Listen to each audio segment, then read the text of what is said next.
গ্রামে থাকার যে সুবিধাটা সেটা হচ্ছে, দেখেন এই মাছগুলি কিন্তু একেবারে শতভাগ নদীর মাছ। এখানে কোনো চাষের মাছ নাই। আমাদের বাড়ির পাশে হচ্ছে আড়িয়াল খাঁ নদী, তারপরে কৃত্তিনাশা নদী। প্রতিদিন জেলেরা নদী থেকে হচ্ছে মাছ সংগ্রহ করে, বিভিন্নভাবে মাছগুলিকে ধরে ওরা।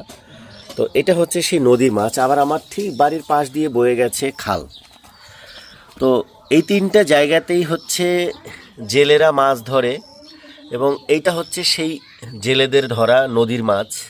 এখানে ছোট বড় মেলানো বিভিন্ন ধরনের চিংড়ি মাছ রয়েছে। যেমন আমি যদি আপনাদেরকে ধরে দেখাই, দেখেন ডিমা চিংড়ি মাছ। তো এই যে যে মাছগুলি, এগুলি যে খেতে কতটা সুস্বাদু, এটা যে খেতে কতটা মজা লাগে, এটা আসলে বলে বোঝানো যাবে না। আপনারা খেয়েই একমাত্র এর স্বাদটা বুঝতে পারবেন। যত টাকা দিয়েই কেনেন যাই করেন, সেই মাছটা যদি চাষের মাছ হয়, তার স্বাদ কিন্তু এই মাছের ধারে কাছেও হবে না। তো গ্রামে থাকতে চাওয়া বা গ্রামের পরিবেশে আপনার কোনো ঠিকানা তৈরি করে রাখা, যেখান থেকে আপনি চাইলেই গ্রামের একেবারে ন্যাচারাল সবজি, ন্যাচারাল বলতে আমি বোঝাচ্ছি বিষমুক্ত সবজি, হ্যাঁ, যেগুলি আসলে চাষাবাদ করা হয় বিক্রির উদ্দেশ্যে, সেগুলির মধ্যে অনেক কিছুই ব্যবহার করা হয় রাসায়নিক কীটনাশক, যেটা আসলে আমাদের স্বাস্থ্য ঝুঁকি বৃদ্ধি করে, স্বাস্থ্যের জন্য খারাপ।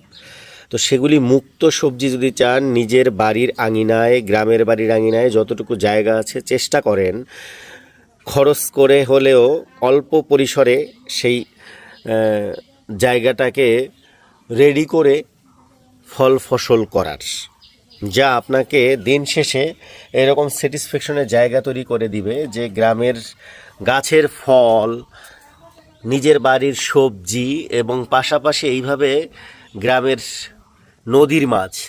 আমাদের এখানে বিলের মাছ তেমন একটা পাওয়া যায় না বললেই চলে, যেহেতু নদীমাতৃক জায়গা, আমাদের চারিদিকে নদীর ছড়াছড়ি। সো সেই ক্ষেত্রে আমরা রেগুলারে এইভাবে নদীর মাছটা খেতে পারি।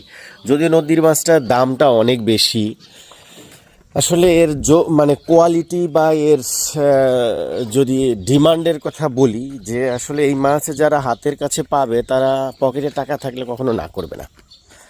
তো এই মাছের স্বাদ, এই মাছের যেই মানে খেয়ে যে তৃপ্তি, এটা আসলে আপনি কোথায় পাবেন বলেন?